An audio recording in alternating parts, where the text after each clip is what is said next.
Hey guys, what's up? Welcome to this episode of Nev Tries. The show where I, Nev, try different programs around Marywood's campus.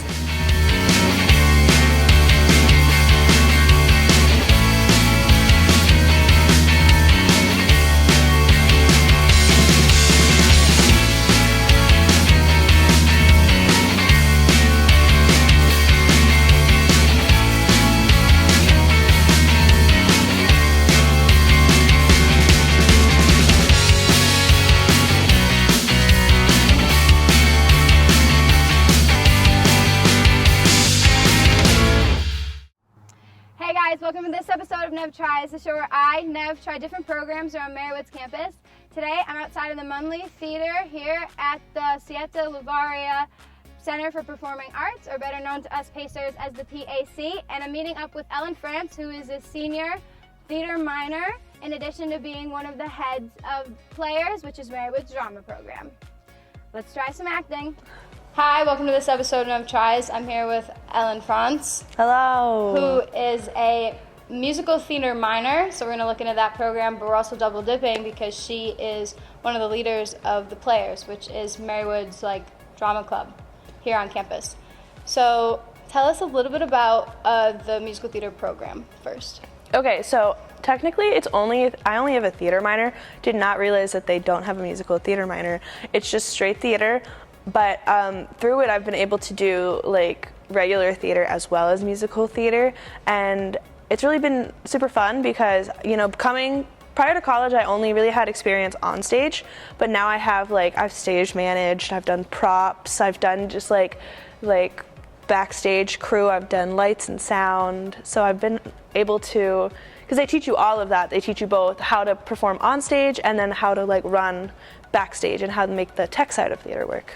Oh, so then with having a communications major, what made you also want that theater minor? I mean, theater's been my passion since I was a kid, so I really wanted to be able to get deeper within the art without having to fully rely on it to make an income kind of thing.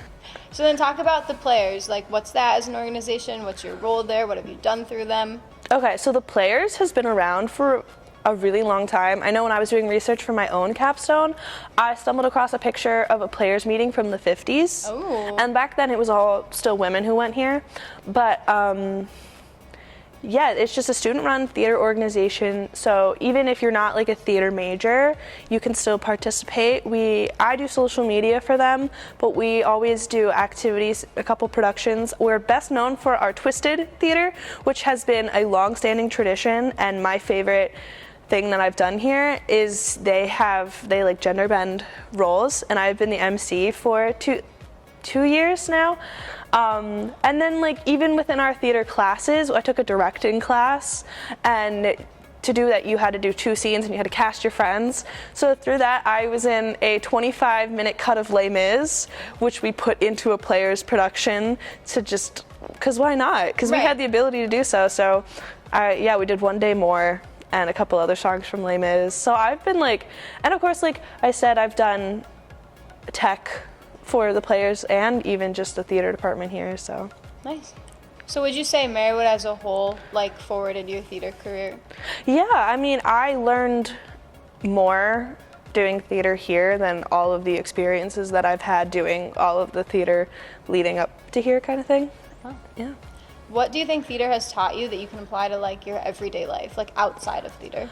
I mean, I am not very shy. I mean, I get a little shy sometimes, but I'm not very shy because of theater, and right now I'm just talking so much, and I think that's because of theater, just because I'm very outgoing, and I wouldn't be outgoing if I wasn't didn't want to be in front of people and have the joy of the energy that comes from performing kind of thing. Right.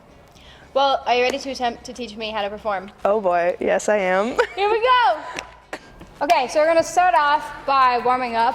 Okay, so I never used to do this, and I definitely should have, and so I'm definitely gonna start it now. I learned in college, it's one of the things I learned in college, the importance of like warming up before you act, because I used to do like vocal warm-ups because I only really did musicals, and then when I got to college, they were like, you have to do like physical warm-ups. Oh. So we always like take like a solid 5 minutes, maybe longer, to stretch.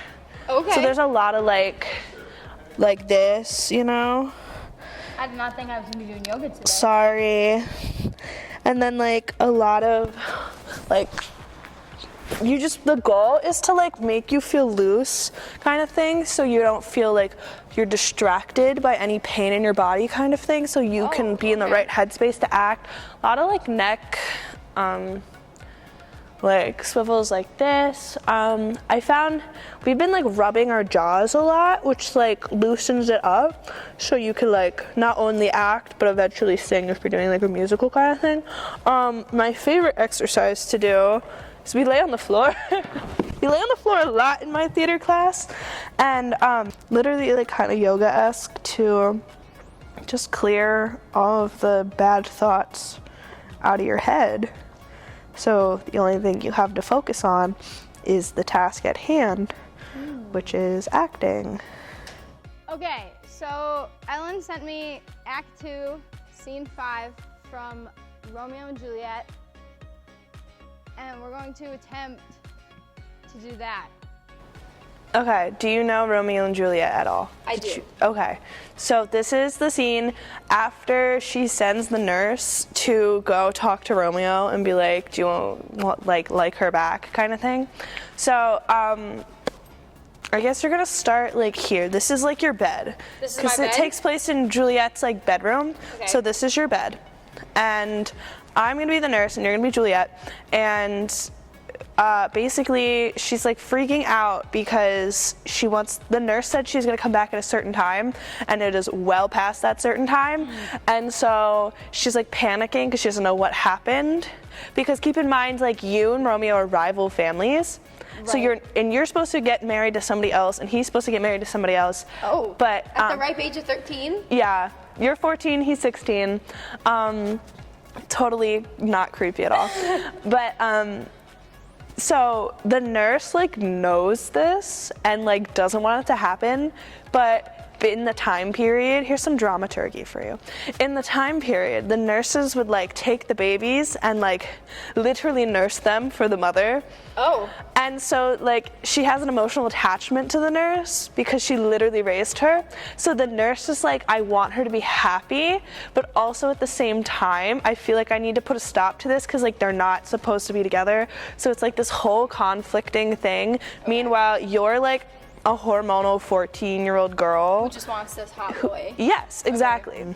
So first we're gonna block the scene. Yes, this is called blocking. This is when you stage out. You like talk and walk through what is going to happen in the scene. Okay. So I have like a whole monologue. Yes, so you're gonna start in like your room. So this is your bed. And basically you're going to be freaking out because you don't know. First of all, you're already kind of anxious because you don't know if Romeo wants to marry you like you thought, because you had, you know, the iconic like balcony scene. Right. That was the night before, and so you're like, oh, I wonder if he still feels the same way the next day. So you send her to like ask him to double check to make sure he still feels the same way about you all these hours later. So you're panicking not only if does Romeo still like me, but you're also like, where is she? Because you're like impatient to know the answer. Come back right Yes. Okay. So. Yes. So you do your monologue, and then I come running in. Yes. I'm out of breath, and my goal is to. You are like pestering me with questions because you want to know, like, if he likes you or not, and you're impatient because you're 14, and I'm like out of breath, and you are like, oh my God, why do you look so sad? Like, even if it's sad news, can you like be happy for me kind of thing? And I'm like, oh, I'm a weary, like causing like a whole big thing to distract you and get your sympathy and hopefully like distract you. And then at that point, like, you can kind of help me like walk to the, because I'm supposed to be old. Okay. I have to like literally hobble in. So I'll come help you. You sit can down. like, yes, but then I just like yell at you just to like, you know, be like, why don't, oh, you should care about me instead. And then she'll, with the intent of her being like, oh, you're right, nurse, I'm so sorry. And like, your health is more important than my feelings kind of thing.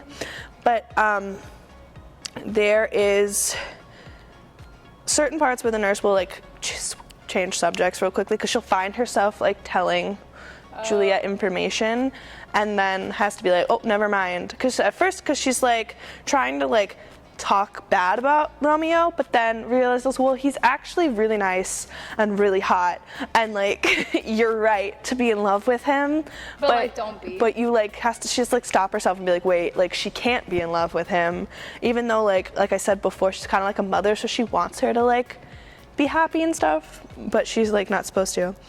Then at the end, the nurse finally tells Juliet, Romeo wants to marry you, and then Juliet's like, okay. Yeah. Thank you. Okay. Let's try it then. Okay. Here we go. Nev Tries presents Romeo and Juliet.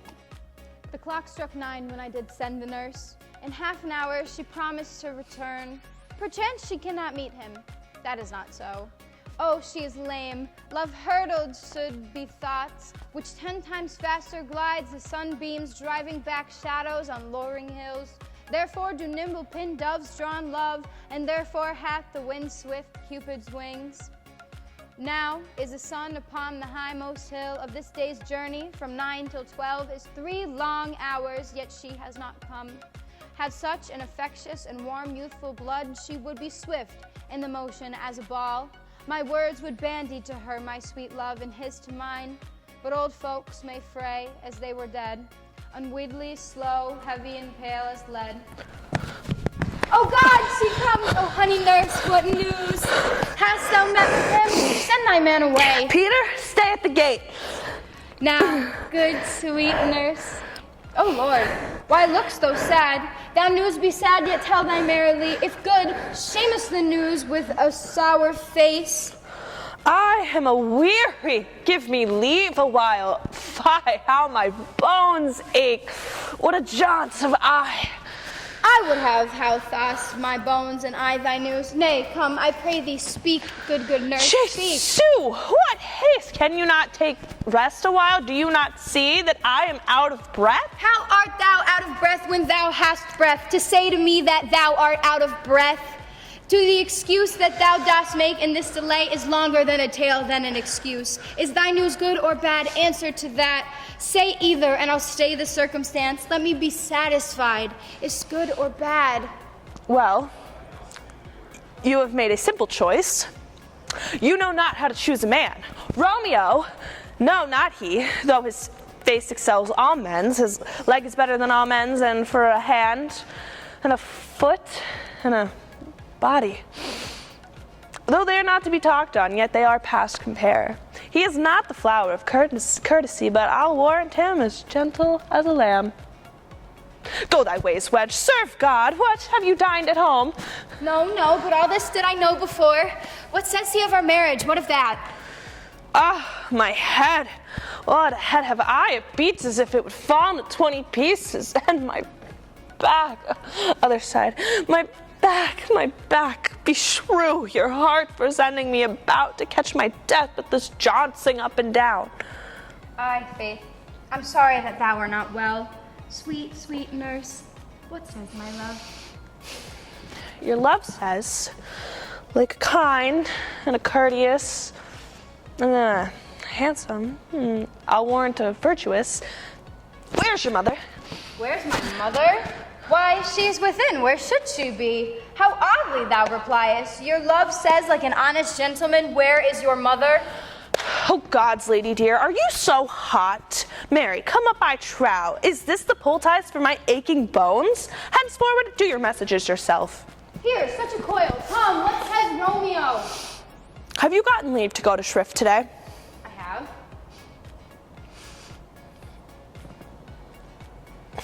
Then hie you hence to Friar Lawrence's cell. there stays a husband to make you a wife. Now comes the wanted blood upon your cheeks. They'll be in scarlet straight in any news. Go, you to church, I elsewhere, to fetch a ladder by which your love will climb a bird's nest soon when it is night.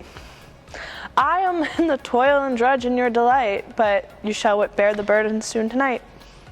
Go, I to dinner, you to the cell. Hi to high fortune, honest nurse, farewell. Okay, that one kind of slayed. No, that was good. Do you think I would make it here in the theater department? I think you would. Yeah? I think you would. You have the personality for it. Yeah. Thank you. Well, thank you for so much being on this episode of Nev Tries and letting me try out musical theater and theater, I guess. You're welcome. Yeah. Bye.